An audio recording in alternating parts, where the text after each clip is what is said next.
Një iftari i përbashkët ka mbledhur bashkëvendasin nga Reçani që jetojnë në Zvicër në një organizim të realizuar nga Shoqata Humanitare e Rinia e Reçanit. Ky takim në frymën e muajit të shenjtë të Ramazanit shërbeu si një moment i veçantë për bashkim, solidaritet dhe forcim të lidhjeve mes bashkëdhetarëve. Të pranishmit patën mundësinë të ndajnë së bashku iftarin, duke ruajtur traditën dhe frymën e komunitetit edhe larg vendlinjes.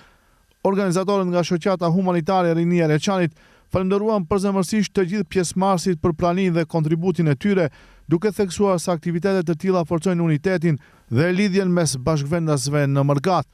Ata gjithashtu shprehën mirënjohje për të gjithë ata që ndihmuan në realizimin e këtij iftari të përbashkët, duke bërë të mundur një mbrëmje të ngrohtë dhe plot vlera njerëzore. Ndryshe, Shoqata Humanitare e Rinia e Reçanit konsiderohet një ndër shoqatat më aktive në komunitet.